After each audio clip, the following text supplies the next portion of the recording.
evening, my dear lovely students of class 10th. Welcome to your favorite channel of Guru Nanak Academy and Passion Tutorials. जी हाँ, मेरे प्यारे प्यारे 10th class के बच्चों, मैं आपका स्वागत करता हूँ उस आखिरी पड़ाव पे जिसके बाद मैं कह सकूंगा बहुत अच्छे से कि हमारी मैथ्स की यूनिट नंबर 1 जिसका नाम है रियल नंबर्स वो खत्म हो चुकी है। इनफैक्ट खत्म होने वाली है, इनफैक्ट खत्म हो जाएगी, क्योंकि आज का ये वीडियो लेक्चर क्लास 10th की पहली यूनिट यानी मैथ्स की पहली यूनिट जिसका नाम है रियल नंबर्स, उसका वीडियो लेक्चर नंबर 7 है। बिल्कुल सही आपने सुना, 7वां वीडियो लेक्चर है, क्योंकि इससे पहले मैं रियल नंबर्स के हर एक टॉपिक को बहुत अच्छे से पढ़ाने के लिए, समझाने के लिए, आपके दिमाग में बिठाने के लिए आपको वीडियो लेक्चर दे चुका हूं। और आज के इस वीडियो लेक्चर से हमारी खत्म होती है एनसीईआरटी की आखिरी एक्सरसाइज।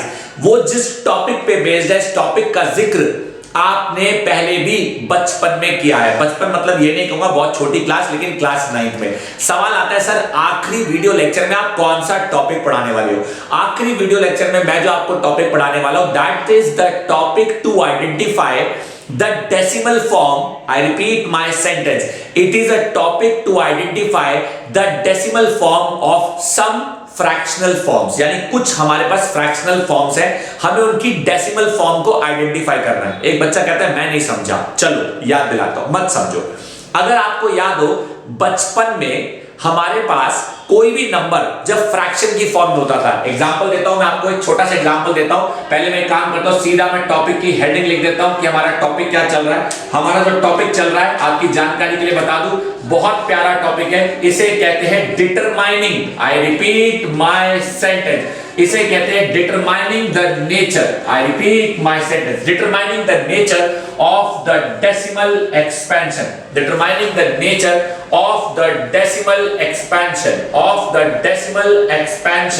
of rational numbers। यानी हमारे पास कुछ रैशनल नंबर्स होंगे और उन रैशनल नंबर्स की डेसिमल फॉर्म, जो डेसिमल फॉर्म है, हम उसका नेचर पहचानेंगे। एक बच्चा कहता है यही बात तो मैं नहीं समझ रहा हूं। अरे वही बात तो मैं समझा रहा हूं। फॉर एग्जाम्पल रैशनल नंबर हम क्लास 9th में पढ़ कर आए हैं, वो नंबर होता है जिसे p/q की फॉर्म में लिखा जा सकता है। और रैशनल नंबर का जिक्र मैंने इससे पहले वाले वीडियो लेक्चर में भी किया था, जब मैंने आपको कॉन्सेप्ट पढ़ाया था, द कॉन्सेप्ट ऑफ आइडेंटिफिकेशन और the concept of proving of irrationality of prime numbers. अगर आप में से किसी बच्चे ने इस 7वें वीडियो लेक्चर से पहले वाले वीडियो लेक्चर्स नहीं देखे हैं और आज अचानक से ये पहला वीडियो लेक्चर देखने बैठ गया है कोई बच्चा, तो यार मेरे बच्चे, मेरे दोस्त, आप ऐसा मत करो। मेरी आपको है सजेशन कि इससे पहले वाले वीडियो लेक्चर जिनका लिंक डिस्क्रिप्शन में गिवन है, उसे देख लो, अपना बेसिक कॉन्सेप्ट पक्का कर लो, आपके लिए चीजें हो जाएंगी आसान है। मेरी गारंटी नहीं होना पड़ेगा आपको परेशान। तो सुनो वापस से जो मैं बता रहा था। मैं बता रहा था कि कोई भी रैशनल नंबर तब कहा जाता है जब उसे p/q की फॉर्म में लिखा जा सके और p and q both are integers and q is not equal to 0। ये एक बहुत बेसिक चीज है, लेकिन आपको एक छोटी चीज और बता दूं कि बचपन में ये चीज बताई गई थी कि जब p को q से डिवाइड करेंगे, तब p q के द्वारा पूरी तरह से डिवाइड हो जाएगा।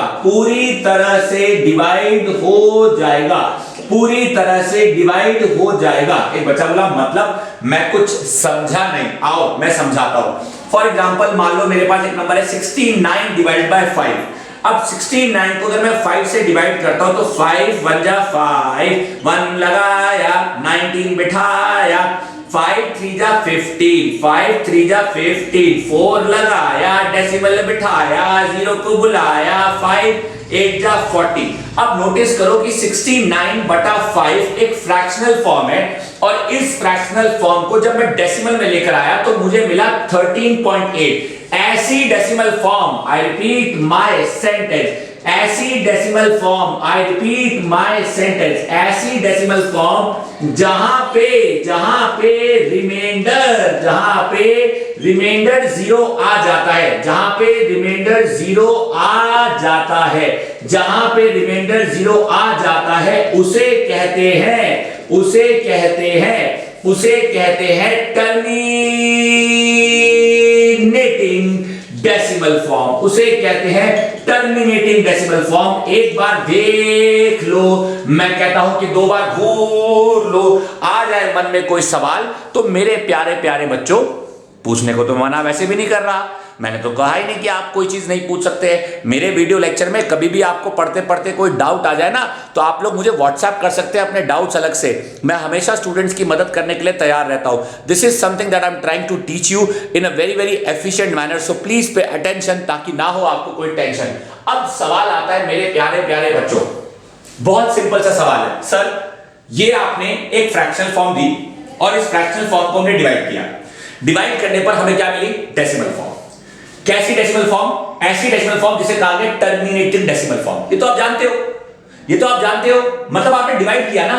तो अगर मैं आपको ऐसे दो चार क्वेश्चन और दे दूं और आपको ये कहूं कि पहचानो कि what kind of decimal form it will have, मान लो कि मैं आपको ऐसे दो चार क्वेश्चन और दे दूं और आपको कहूं कि पहचानो what kind of decimal form it will have, तो क्या नहीं पहचान सकते?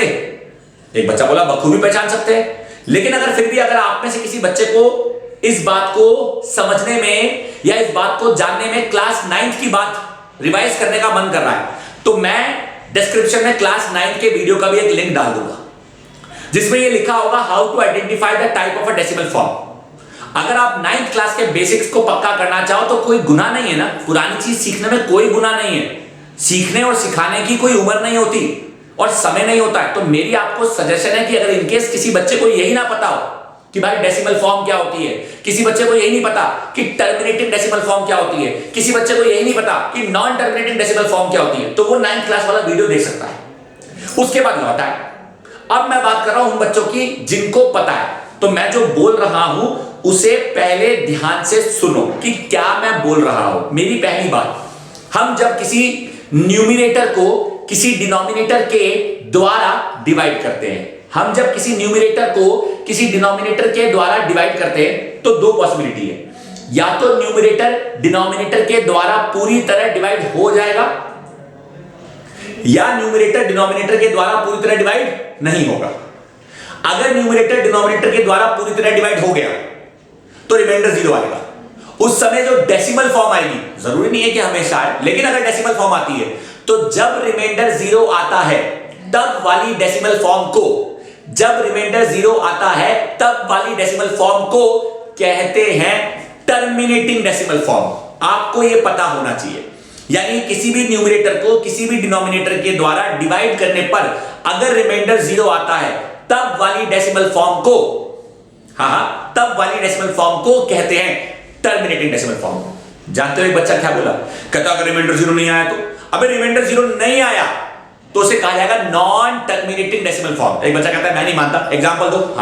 बिल्कुल देते हैं आपको एग्जांपल। ये चीज आपके सामने आ चुकी है। आइए आपको एक छोटा सा एग्जांपल और देते हैं जिसमें डिवाइड करने पर डिवाइड करते चले जाओगे, करते चले जाओगे, करते चले जाओगे, करते चले जाओगे, करते चले जाओगे, करते चले जाओगे, लेकिन आप उसे नोटिस करोगे कि वो नॉन टर्मिनेटिंग हो रहा है, मतलब कि टर्मिनेट ही नहीं हो रहा, मतलब कि डिवाइड ही नहीं हो रहा। एग्जांपल के तौर पे बहुत प्यारा क्वेश्चन है। एग्जांपल के तौर पे 22 डिवाइड बाय 7, जिसे हम पाई भी कहते हैं, आपको पता होना चाहिए। इस वैल्यू को मैथ्स में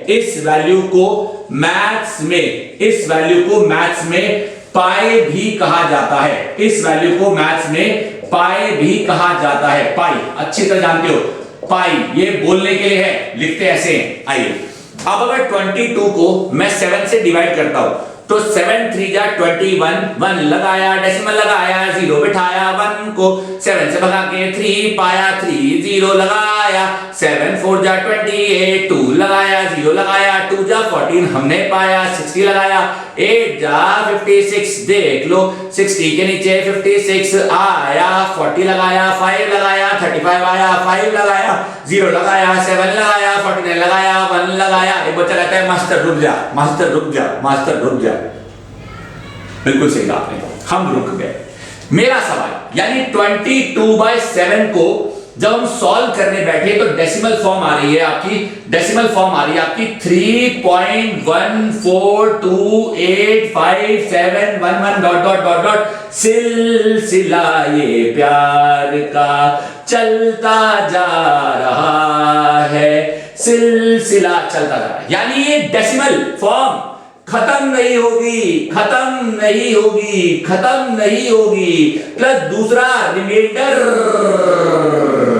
रिमाइंडर 0 नहीं आएगा, रिमाइंडर 0 नहीं आएगा। पहले देखो, इतनी बेसिक बात समझ लो। आपके लिए इतना बेसिक ज्ञान समझना बेहद जरूरी है। आपको समझ आना चाहिए कि एग्जैक्टली ये मास्टर पढ़ा क्या रहा है, भाई ये मास्टर बता क्या रहा है। मैं आपको जो सिखा रहा हूं ये आपके दिमाग में बैठना चाहिए मेरे प्यारे प्यारे बच्चों, कि रिमाइंडर 0 नहीं आएगा, सिलसिला चलता जा रहा है, खत्म नहीं होगा। अब सवाल आता है सर तो हम क्या करें, हम क्या करें? अरे हम क्या करें वही तो मैं समझा रहा हूं। ऐसी डेसिमल फॉर्म को, ऐसी डेसिमल फॉर्म को हम कहते हैं non terminating, non terminating, non repeating decimal form. एक बच्चा कहता है रिपीटिंग क्यों नहीं? अबे रिपीटिंग तब कहते हैं जब डेसिमल के बाद डिजिट रिपीट करती है। रिपीटिंग तब कहते हैं जब डेसिमल के बाद डिजिट रिपीट करती है। क्या डेसिमल के बाद डिजिट रिपीट करती है? एक बच्चा बोला वो कब करती है, एक बच्चा बोला वो कब करती है? अरे वो तो क्वेश्चन टू क्वेश्चन डिफर करता है। फॉर एग्जांपल 10 को अगर 3 से डिवाइड करोगे तो 3 3 जा 9, 1 डेसिमल लगाया 3 9 1 डेसिमल लगाया 3 9 1 डेसिमल लगाया। तो 10 को 3 से डिवाइड करने पर, 10 को 3 से डिवाइड करने पर हमें मिल रहा है 3.333 dot dot dot dot dot. सिलसिला ये प्यार का चलता जाएगा। तो 3.3 बार आ गया। मैं इसकी बात नहीं कर रहा हूं। एक बच्चा कहता है इसकी बात क्यों नहीं कर रहे? क्योंकि हमने 9th क्लास में ऐसी डेसिमल फॉर्म को भी p/q में लिखना सीखा था। क्या आज तक कभी हमने non terminating, non repeating decimal form को p/q में लिखना सीखा? नहीं सीखा, ना लिखा जा सकता है। Non terminating, non repeating decimal form, non terminating, non repeating decimal form. देख लो माय डियर प्यारे प्यारे क्लास 9th के स्टूडेंट्स, जो मैं समझा रहा हूं, जो मैं बता रहा हूं वो आपको समझ आना चाहिए, समझ आना चाहिए। 2 मिनट के लिए मान लेते हैं कुछ समझ नहीं आया तो फिर आप 2 मिनट की बातें सुन लो, शायद बातें सुनकर समझ आ जाए। मैथ्स में किसी भी न्यूमरेटर को किसी भी डिनोमिनेटर से जब डिवाइड करते हैं, मैथ्स में किसी भी न्यूमरेटर को किसी भी डिनोमिनेटर से जब डिवाइड करते हैं तो या तो वो पूरी तरह डिवाइड होगा, हां, या वो पूरी तरह डिवाइड नहीं होगा। अगर वो डिवाइड हुआ तो रिमाइंडर 0 आ जाएगा, डिवाइड हो रहा है पूरी तरह, तो उसे कहते हैं टर्मिनेटिंग डेसिमल फॉर्म। लेकिन अगर रिमाइंडर 0 नहीं आया तो उसे कहते हैं नॉन टर्मिनेटिंग डेसिमल फॉर्म। अब मुझे बताओ, अगर आज के बाद आपको कोई टीचर 10-12 सवाल दे दे और कहे कि पता लगाओ what kind of decimal form they are going to have, तो मुश्किल काम है आसान काम है? एक बच्चा कहता है भाई बहुत आसान काम है। मैं कहा कैसे? करना क्या है? p को q से डिवाइड करना है, इसी तरह से देखो, इसी तरह से करना क्या है? कहता करना कुछ नहीं है, p को q से डिवाइड करना है और ये करना कोई मुश्किल काम नहीं है। बात तो सही है, ये करना कोई मुश्किल काम तो नहीं है। ऐसा करने के बाद तो आप आसानी से आइडेंटिफाई कर सकते हो कि whether a decimal form is a terminating form or a decimal form, whether a decimal form is a terminating decimal form or a non-terminating decimal form। Knock knock, ऐसा आपने बचपन में सीखा था, मैं सिर्फ याद दिला रहा हूं। 10th क्लास में आपको ऐसा नहीं करना। एक बच्चा कहता है टॉपिक का नाम तो यही है, determining the nature of the decimal form by decimal expansion of a rational number. What is the rational number? p/q form. भाई टॉपिक का नाम तो यही है कि p/q फॉर्म के डेसिमल फॉर्म को आइडेंटिफाई करो, डिवाइड करो, पता चल जाएगा कि टर्मिनेटिंग है नॉन टर्मिनेटिंग है। भाई लेकिन ये तरीका पुराना है, बचपन का है। 10th क्लास क्या कहती है? रियल नंबर्स कहता है कि we are going to understand this topic. I repeat my sentence, we are going to understand this topic, we are going to understand this topic. एक बच्चा कहता है कौन सा टॉपिक? एक बच्चा कहता है कौन सा टॉपिक, यही कि how to determine the nature of a decimal expansion of a rational number. सबसे इंपॉर्टेंट चीज तो मैं यहां लिखना भूल ही गया, विदाउट एक्चुअल डिवीजन, बिना डिवाइड करे। जो मैं बताऊंगा ना, अच्छे टीचर खा जाते हैं बातें। विदाउट एक्चुअल डिवीजन यानी बिना डिवाइड करे हम बता सकते हैं, अब एक बच्चा कहता है वो कैसे, आओ समझे। To understand the real concept, let us take few examples. To understand the real concept, let us take few examples. यानी रियल कॉन्सेप्ट को समझने के लिए, to understand the real concept, let us take few examples. सबसे पहला example first 0.875, दूसरा example 1.512, तीसरा example 0.01764, चौथा एग्जांपल 26.7624। देखो, एक बच्चा कहता है क्या देखो, ये तो पहले से डेसिमल फॉर्म है। हाँ, पहले से डेसिमल फॉर्म है। इस डेसिमल फॉर्म को अगर ध्यान से देखो, क्या इसे हम p by q फॉर्म में लेके जा सकते हैं? इनको p बटा q में ले जाना बहुत आसान है। इनको p बटा q में ले जाना बहुत आसान है। एक बच्चा बोला वो कैसे, ये देखो 0.875 को लिखूंगा मैं 875 बटा 1000, 1.512 को लिखूंगा 1512 बटा फिर से 1000, 0.1764 को लिखूंगा मैं 1764 बटा 1 2 3 4 5, 1 2 3 4 5। जरा गौर से देख लो, आपको नजर आना चाहिए। और इसे मैं लिख सकता हूं 267624 डिवाइड बाय 1 2 3 4, 1 2 3 4। देखो मेरे प्यारे बच्चों, पहले इतना देखो, क्या हम इन डेसिमल फॉर्म्स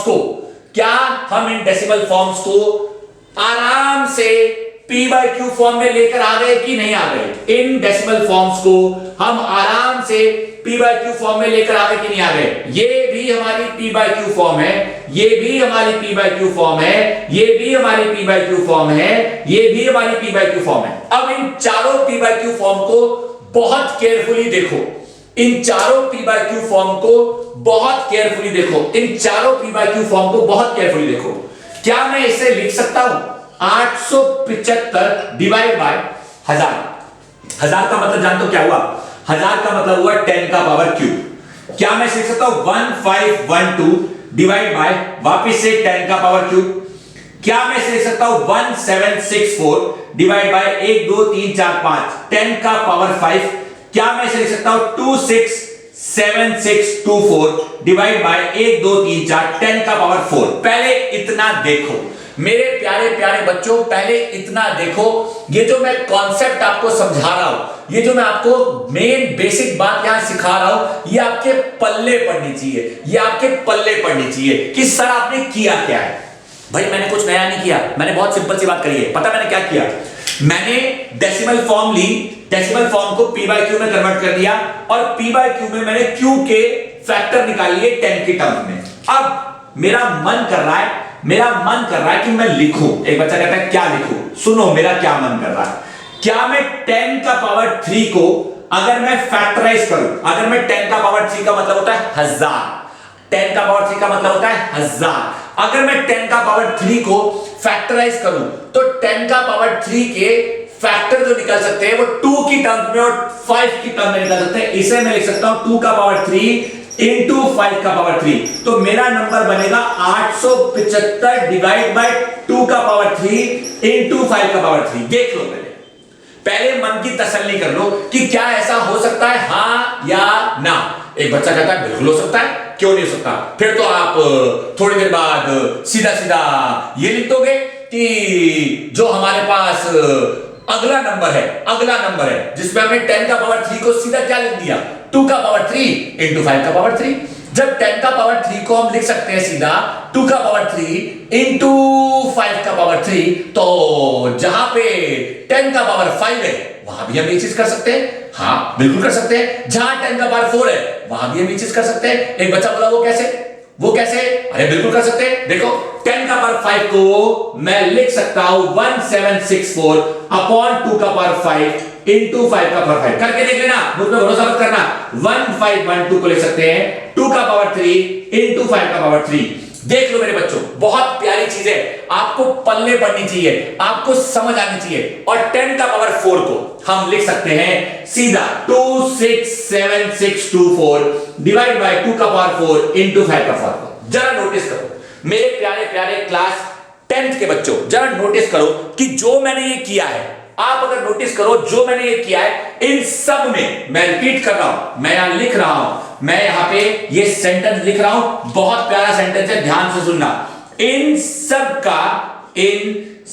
के P बटा Q फॉर्म में, इन सब के P बटा Q फॉर्म में Q को एक्सप्रेस किया जा सकता है, Q को एक्सप्रेस किया जा सकता है, एक्सप्रेस किया जा सकता है इन द फॉर्म ऑफ 2 का पावर n इंटू 5 का power n, where n is a integer. Notice करो यहां पे 2 का पावर और 5 का पावर दोनों का पावर सेम है। पहले चेक करो मैंने लिखा क्या है। मैंने साफ साफ लिखा है कि इन सब में Q को एक्सप्रेस किया जा सकता है इन द फॉर्म ऑफ 2 का पावर n इंटू 5 का power n, where n is a integer. अब एक बच्चा बोला लेकिन इससे मुझे फायदा क्या, मैं करूं क्या इसका? एक बच्चा कहता है मैं इसका क्या करूं मास्टर? यही तो मुद्दा है कि मैंने ये सब क्यों किया।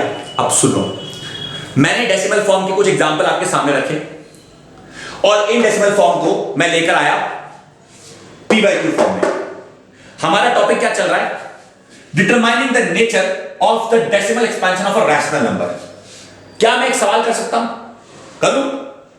क्या ये रैशनल नंबर्स हैं? हां, सबके सब p/q फॉर्म में है। क्या ये सारे के सारे अगर डेसिमल फॉर्म में जाते तो क्या ऐसे दिखते? एक बार अगर मैंने नहीं लेके जाता तो क्या मैंने ऐसा लिख सकता हूं? यानी अगर मैं डिवाइड करता तो ये ऐसे दिखते।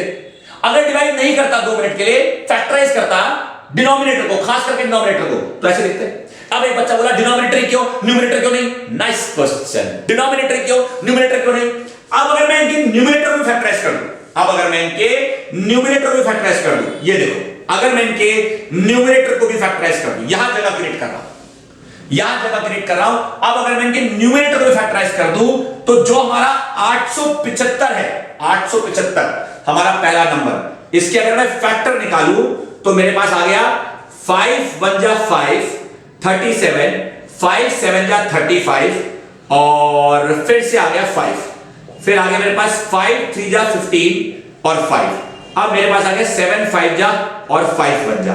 तो क्या मैं लिख सकता हूं 875 इज इक्वल टू 5 का पावर 3 इंटू 7 का पावर 1? जरा गौर से देखो, क्या मैं लिख सकता हूं 875 इज इक्वल टू 5 का पावर 3 इंटू 7 का पावर 1? पहले घूर लो, पहले देख लो, आपको समझ आना चाहिए। एक बच्चा कहता है फिर तो हम 1512 को भी फैक्टराइज कर सकते हैं। 1512 को अगर मैं फैक्टराइज करता हूं तो 2 7 जा 40 1 11, 5 जा 10 66, 2 3 जा 6 115, 7 जा 14 8, 2 1 जा 2 117, 8 जा 16, 2 1 जा 2 17 and 16 और 9। तो ये आ गया मेरे पास आ गया आपका 3 6 जा और 3 जा, फिर मेरे पास आ गया 3 21 जा, फिर मेरे पास आ गया 3 7 जा और आ गया 7 1 जा। यानी 1512 को मैं लिख सकता हूं 2 1 2 3 2 3, 2 का पावर 3 इंटू 3 का पावर 3 इंटू 7 का पावर 1। पहले घूर लो, पहले मन की तसल्ली कर लो, फिर मुझसे बात करना। पहले मन की तसल्ली कर लो, पहले मन की तसल्ली कर लो। 2 का पावर 3 इंटू 3 का पावर 3 इंटू 7 का पावर 1। पहले मन की तसल्ली कर लो, फिर मुझसे बात करना।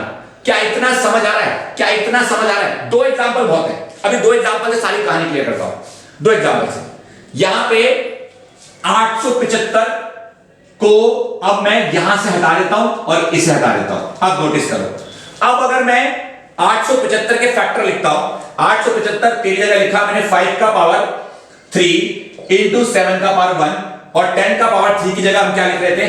2 का पावर 3 इंटू 5 का पावर 3। तो ये 5 का पावर 3 और ये 5 का पावर 3 कट गया, तो मुझे मिल गया 7 का पावर 1 अपॉन 2 का पावर 3। जरा ध्यान से देखो, जरा ध्यान से देखो, मुझे मिल गया 7 का पावर 1 अपॉन 2 का पावर 3। क्या मैं इसे लिख सकता हूं 7 का पावर 1 अपॉन 2 का पावर 3 इंटू 5 का पावर 0? एक बच्चा कहता है सर 5 का पावर 0 क्यों लिखा? लिख दिया, अभी बताता हूं क्यों लिखा।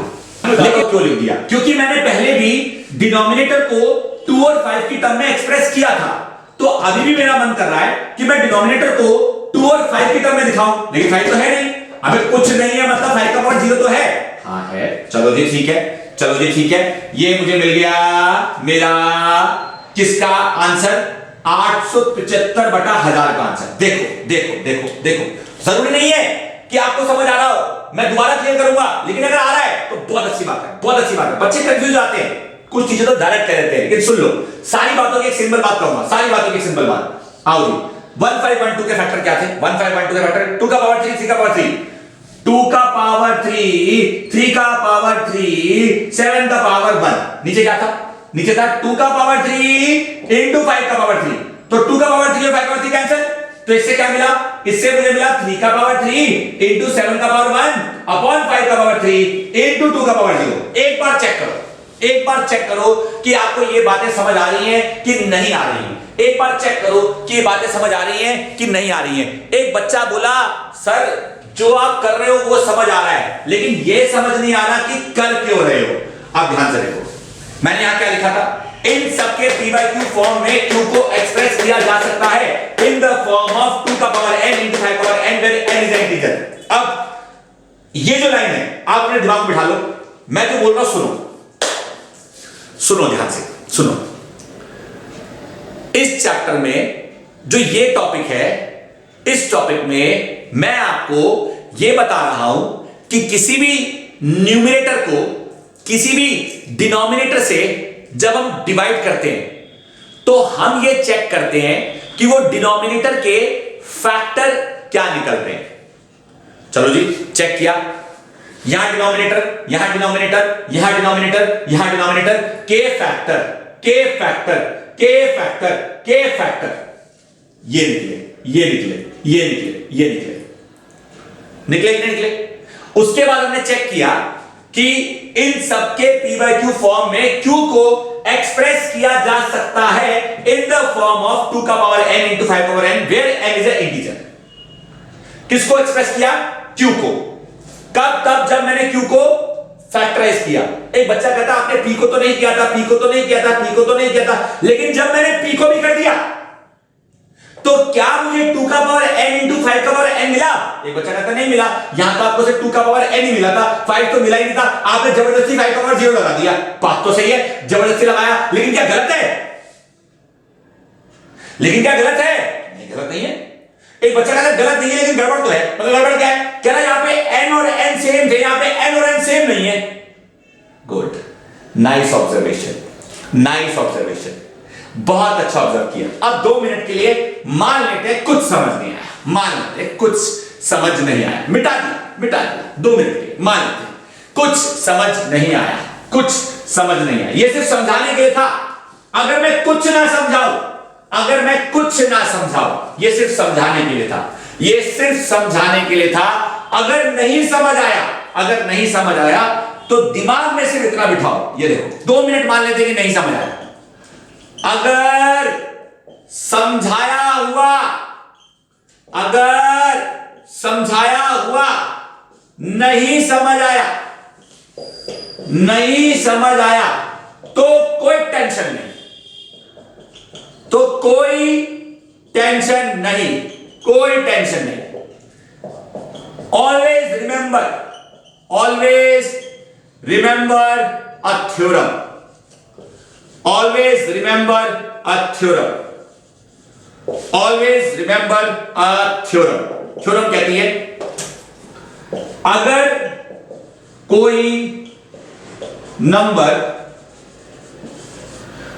कोई नंबर रैशनल है एंड वो p बाय क्यू की फॉर्म में गिवन है, then q can always be expressed as a factor of 2 and 5, या फिर हम कह सकते हैं 2 और 5 और both, and can be written as 2 का पावर n into 5 का पावर n, 2 का पावर n into 5 का पावर n। एक बच्चा कहता है पहले तो आपने 2 का पावर n और 5 का पावर n लिखा था, वो मैंने इसलिए लिखा था क्योंकि मैं न्यूमरेटर को फैक्टराइज नहीं कर रहा था। लेकिन अगर हम न्यूमरेटर को भी फैक्टराइज करते हैं तो न्यूमरेटर को भी फैक्टराइज करने पर ऊपर का 2 नीचे का 2 ऊपर का 5 नीचे का 5 कट सकता है ना, तो क्या पता नीचे 2 बचे ही ना। तो पावर सेम आए जरूरी नहीं है, लेकिन कुछ आनी चाहिए। Where both m and n are integers, always remember this term कि अगर कोई रैशनल नंबर है वो p by q की फॉर्म में है, then q can always be expressed as a factor of 2 or 5 or both and can be written as 2 का power m into 5 का power n where both m and n integers, and उस rational number की decimal form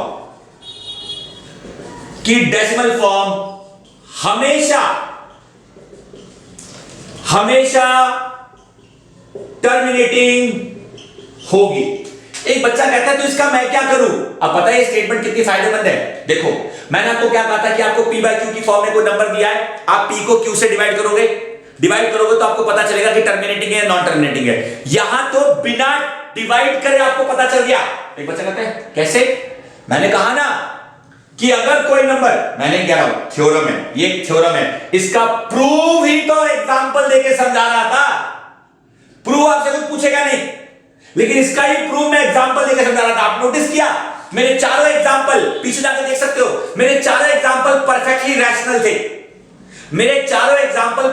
rational थे और वो चारों के चारों जो रैशनल थे उन्हें मैं एक्सप्रेस कर रहा था p by q की फॉर्म में और उनके q को फैक्टराइज कर रहा था। अब वो चारों एग्जांपल को आप दोबारा करके देख लेना, एक बार दोबारा करके देख लेना। उनमें से जिस भी फ्रैक्शन का q can not be expressed in terms of 2 का पावर m into 5 का पावर n, वो पूरी तरह डिवाइड नहीं होगा, चाहे करके देख लेना। हालांकि मेरे एग्जांपल ऐसे थे जो आसानी से हो पा रहे थे, लेकिन मैथ्स की दुनिया में तो बहुत सारे एग्जांपल है ना। एक बच्चा कहता है हाँ बहुत सारे हैं, तो सही अभी प्रैक्टिस कराऊंगा। आपको दिमाग में सिर्फ एक बात बिठानी है। क्या बिठानी है? कि अगर कोई भी नंबर p by q की फॉर्म में गिवन है और उसके डिनोमिनेटर को यानी q को इस फॉर्म में एक्सप्रेस किया जा सकता है तो उसकी डेसिमल फॉर्म टर्मिनेटिंग होगी। एक बच्चा कहता नहीं किया जा सकता तो उसकी डेसिमल फॉर्म टर्मिनेटिंग नहीं होगी। बात समझ आई? कॉन्सेप्ट क्लियर हुआ? एक बच्चा कहता है नहीं क्लियर हुआ। अच्छा नहीं हुआ, चलो कोई बात नहीं। आज अभी भी मेरे पास एक और पैतरा है। मैं तो चीजों को आसान कर रहा हूं भाई, मैं तो सब कुछ सिखा रहा हूं। आपको दिमाग में सिर्फ और सिर्फ ये बात याद रखनी है। ये देखो, सबसे पहली चीज सिखा रहा हूं, how to identify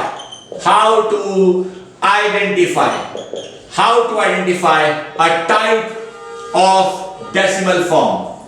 how to identify a type of decimal form of a given rational number. How to identify a type of decimal form of a given rational number. Simple सी बात है। कैसे? स्टेप 1, सबसे पहले एक बात हो, without actual division, बिना एक्चुअली डिवाइड करे हमें पता लगता है how to identify a type of decimal form of a given rational number. सबसे पहले गिवन रैशनल नंबर के डिनोमिनेटर को फैक्टराइज करें।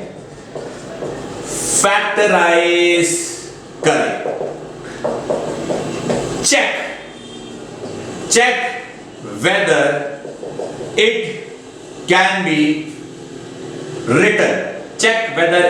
written in the form of 2 का पावर m into 5 का पावर m। इस फॉर्म में लिखा जा सकता है कि नहीं? चेक करें।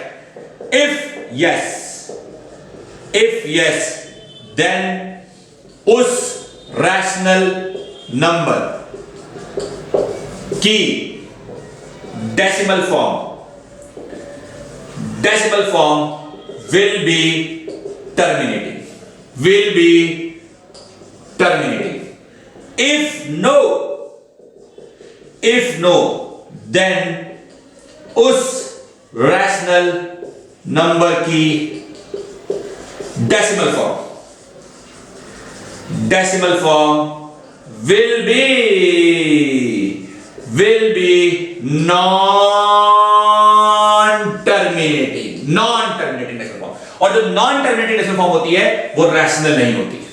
हमें डेसिमल फॉर्म आइडेंटिफाई करनी है। एक बच्चा कहता है सर क्या ये बात हमेशा काम करेगी? या ये बात काम करेगी, इसी बात को समझाने के लिए तो मैं आपको एग्जांपल दे रहा था। और 2 मिनट के लिए मान लेते कि आपको मेरा कोई एग्जांपल समझ नहीं आया, 2 मिनट के लिए मान लेते तो आपसे कोई पूछने भी नहीं वाला इसका प्रूफ। आपको अपने दिमाग में बस थ्योरम फिट करनी है। भाई ठीक है, हो गई थ्योरम, एग्जांपल तो मैं दे ही रहा था। थ्योरम जो है वो आपको मैं समझा रहा हूं लिखकर, प्रूफ नहीं दे रहा हूं। लेकिन जब दे रहा था तो शायद कंफ्यूजन रही होगी, और अगर रही तो कोई बात नहीं। थ्योरम तो है, मैथ्स में गिवन है, बिल्कुल है गिवन, किसने कहा गिवन नहीं है? तो थ्योरम के अनुसार कोई भी रैशनल नंबर आपको गिवन है, उसके q को फैक्टराइज करो। अगर q 2 का पावर m इंटू 5 का पावर n की फॉर्म में लिखा जा सकता है तो वो टर्मिनेटिंग डेसिमल फॉर्म है। अगर नहीं लिखा जा सकता तो वो टर्मिनेटिंग डेसिमल फॉर्म नहीं है। एक बच्चा कहता है क्वेश्चन कराओ और क्वेश्चन कराओ। अरे स्टेप्स लिखे ना, आओ सीधा बात करते हैं क्वेश्चन की। मैं अपने साथ किताब लेके बैठा हूं और मेरे सामने जो किताब है उसमें आप एनसीईआरटी की जो लास्ट एक्सरसाइज है उसी के क्वेश्चन उठा रहा हूं। एनसीईआरटी की लास्ट एक्सरसाइज के क्वेश्चन उठा रहा हूं। एनसीईआरटी की लास्ट एक्सरसाइज क्वेश्चन का पहला पार्ट। एनसीईआरटी की लास्ट एक्सरसाइज का पहला पार्ट कहता है 17/8। दूसरा पार्ट कहता है 64/455। तीसरा पार्ट, थोड़ी जगह तो चाहिए ना करने के लिए, 29/343। और चौथा पार्ट कहता है आपका 15/1600। पहले देख लो, पहले इतना देखो। अब करना क्या है? सबसे पहले गिवन रैशनल नंबर के डिनोमिनेटर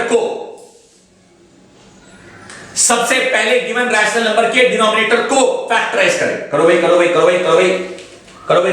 17/8 को मैं लिख सकता हूं। 17 तो अपनी जगह आ जाओ, 8 2 का पावर 3। अब 2 का पावर 3 तो है, लेकिन साथ में क्या होना चाहिए था? 5 होना चाहिए था। अबे नहीं है तो लगा दो ना 5 का पावर 0। नहीं है तो आप 5 का पावर 0 लगा सकते हो। where both m and n are non-negative integers। क्या 0 इंटीजर नहीं है? non-negative integers, ये याद रखना। where both m and n are non-negative integers, इसलिए हम लिख सकते हैं hence 17/8 will have terminating will have terminating decimal expansion। पहले देखो, मैंने केवल पहला पार्ट किया है। आप देखो मेरे प्यारे प्यारे बच्चों, मैं कह रहा हूं घूरो, मैं कह रहा हूं देखो, बोर्ड पे दी गई सारी जानकारी का फायदा उठाओ। अगला नंबर देखो क्या है, 64/455। हमें तो नहीं पता भाई कि 455 के फैक्टर क्या होंगे, तो भैया 455 के फैक्टर क्या होंगे हम नहीं जानते, लेकिन करके देखना पड़ेगा। 455 मेरे को तो नहीं पता भाई, 455 के अगर मैं फैक्टर निकालूं तो 5 9 जा 1 जा, उसके बाद आ गया 3 1 जा 3 और आपका नहीं 3 1 3 3 3 जा 9 9 9 9 13 3 जा नहीं नहीं नहीं नहीं नहीं 13 की टेबल में आएगा क्या 91 13 किसी 17 13 7 जा 13 7 जा 7 3 जा हाँ 7 1 जा 7 और 3 जा तो 13 1 जा। जरा गौर से देखो, अब अगर मैं आप ध्यान से देखो, यहां पे जगह बना लेता हूं। अब अगर मैं ऐसे लिखूं, अब अगर मैं यहां पे लिखूं 64 को, तो मैं लिखूंगा 64 बटा 455 की जगह 5 का पावर 1 इंटू 7 का पावर 1 इंटू 13 का पावर 1। अब अगर 64 के फैक्टर निकालूं या ना निकालूं उससे फर्क नहीं पड़ता, फर्क इस बात से पड़ता है कि here q can not be expressed in the form of 2 का पावर m into 5 का पावर m। एक बच्चा कहता है क्यों नहीं है, 5 का पावर m से 2 लगा दो। अबे 7 13 फालतू है, ये नहीं होना चाहिए, कुछ नहीं होना चाहिए 2 और 5 के अलावा। therefore 64/455 will have non-terminating decimal form, not terminating but non-terminating decimal form। देख लो, मैं जो बात यहां पे लिखी है, it will have non-terminating decimal form, non-terminating। हम भी बात कर रहे हैं डेसिमल फॉर्म कैसी, या तो टर्मिनेटिंग या नॉन टर्मिनेटिंग। इसकी कैसी है, नॉन टर्मिनेटिंग। अब नॉन टर्मिनेटिंग में रिपीटिंग है या नॉन रिपीटिंग है ये नहीं पता, वो तो आप डिवाइड करके देख लो, लेकिन टर्मिनेटिंग है या नॉन टर्मिनेटिंग है ये पता लगाना है। टर्मिनेटिंग है या नॉन टर्मिनेटिंग है ये पता लगाना है, तो हमें पता चला नॉन टर्मिनेटिंग है। देख लो 64/455 की डेसिमल फॉर्म नॉन टर्मिनेटिंग है, नॉन टर्मिनेटिंग है, आपको समझ आना चाहिए। एक बच्चा कहता है हाँ सर इस एग्जांपल से तो समझ आ रहा है। तीसरा एग्जांपल 29/344, 29/344, मुझे क्या पता 343 के फैक्टर क्या है, मैं तो इसे हटा रहा हूं, इसे हटा रहा हूं, करके देखूंगा भाई, करके देखूंगा। मैं कौन सा टेबल रट के बैठा हूं भाई, 343 3 1 जा 3 1 जा 3 और नहीं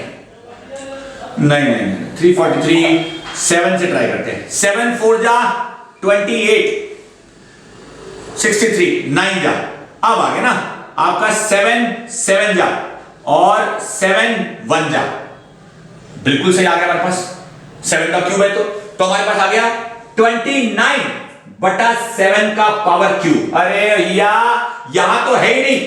एक बच्चा कहता क्या नहीं है, एक बच्चा कहता क्या नहीं है, अरे आपको दिख रहा क्या नहीं है, साफ पता चल रहा है कि क्या नहीं है, साफ पता चल रहा है कि decimal form of q, sorry factorization of q is not of the form 2 का पावर m 5 का power m, hence this will have a non terminating decimal form, hence it will have non terminating decimal form। देख लो, मैं तो कहता हूं घूर लो, आ जाए मन में कोई सवाल तो मेरे प्यारे प्यारे बच्चों पूछ लो।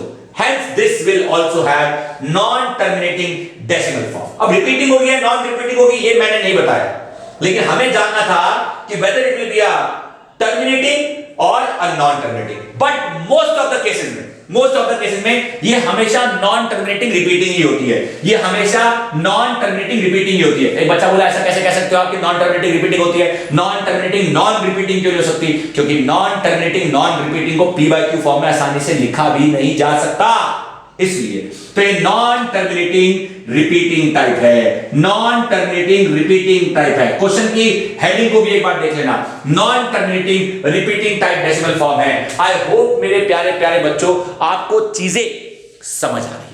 आखिरी एग्जांपल, चौथा पार्ट चौथा पार्ट 15/1600। 15/1600 क्या कहता है, आओ देखें 15/1600 क्या कहता है और 15/1600 क्या बताने की कोशिश कर रहा है। आओ सीधा आपको समझाएं। 15/1600, आइए 15/1600 जगह बनाए भाई, जगह बनाए, जगह बनाए, जगह बनाए। 15/1600 तो वैसे भी कट रहे हैं। एक बच्चा बोला कैसे कट रहे हैं भाई, 5 से तो कट गए। लो भाई 5 3 जा 15, 110, 2 और 20, तो यह आ गया 3/320। 5 3 जा 15 और 5 3 जा 15 और 10, 320। 320 के फैक्टर निकालें, ध्यान दीजिएगा बच्चों, ध्यान दीजिएगा बच्चों। 320 के फैक्टर निकालेंगे, 320 के तो 2 16 जा और 2 80 जा, 2 40 जा, 2 20 जा, 2 10 जा, 2 5 जा, 5 बन जा। तो 2 एक बार, 2 दो बार, 2 तीन बार, 2 4, 2 5, 2 6, 2 6 बार, 2 6 बार। तो मेरे पास आया 3/2 6 बार और 5 एक बार। पहले देखो, पहले देखो, पहले देखो, फिर घूरो, आए मन में कोई सवाल तो मुझको पूछो। पहले घूरो, फिर देखो, आए मन में कोई सवाल तो मुझको पूछो। 2 का पावर 6 और 5 का पावर 1। हेंस हम कह सकते हैं कि इसका decimal form will be a terminating decimal form. क्यों? Because it can be expressed in the form of 2 का power m into 5 का power n, where both m and n are integers. My dear class 10th के प्यारे प्यारे बच्चों, आपको दिखना चाहिए, आपको समझ आना चाहिए कि चल क्या है। अगर इतना समझ आया तो सच बताऊं, रियल नंबर्स खत्म हो गया। और मेरी सारी बातों का एक सिंगल सेंटेंस में मैं समराइजेशन कर देता हूं इस टॉपिक के, कि आज के बाद आपको कभी क्वेश्चन आ जाए कि without actual division identify whether the following will have a terminating और a non terminating decimal form, तो सबसे पहले Q को फैक्टराइज करो। If Q can come out in the form of 2 का पावर m एंड 5 का पावर n, मान लो सिर्फ 2 आ रहा है 5 नहीं आ रहा, तो चेक करो कि क्या 5 लगा सकते हैं। ऊपर नीचे भी आप लगा सकते हैं, आप कोशिश कर सकते हैं। अगर नहीं आ रहा है तो लगाने की कोशिश कर सकते हैं, लेकिन 2 और 5 के अलावा कुछ और आ रहा है, 3 7 कुछ भी और प्राइम नंबर, तो it will have a non terminating repeating decimal form. I hope आपको समझ आया। तो माय डियर क्लास 10th के प्यारे प्यारे बच्चों, विद दिस वी फिनिश हमारी बहुत ही प्यारी यूनिट जिसका नाम है unit number 1 of class 10th mathematics real numbers. हो चुका है उसका खात्मा, बिल्कुल सही। यूनिट नंबर 1 के बाद हम पढ़ते हैं पॉलिनोमियल्स। पॉलिनोमियल्स एक बहुत इंपॉर्टेंट यूनिट है और बहुत सारे स्टूडेंट्स को मैं पॉलिनोमियल्स पहले पढ़ाता हूं, लेकिन अगर आप में से किसी बच्चे ने पॉलिनोमियल्स नहीं पढ़ा है तो पॉलिनोमियल्स का इंट्रोडक्टरी वीडियो लेक्चर इस वीडियो लेक्चर के लिंक में गिवन है, मतलब डिस्क्रिप्शन में लिंक गिवन है, आप देख लीजिएगा। मतलब जो पॉलिनोमियल्स वीडियो लेक्चर का लिंक है वो डिस्क्रिप्शन में आपको मिल जाएगा, उसे देखना ना भूलें। इस वीडियो लेक्चर को अपने दोस्तों के साथ, अपने साथियों के साथ, अपने पड़ोसियों के साथ, सबके साथ शेयर करना तो बिल्कुल ना भूलें, सब्सक्राइब करना बिल्कुल ना भूलें। और आपने अपना कीमती वक्त दिया मेरे प्यारे प्यारे बच्चों, उसके लिए धन्यवाद। Thank you.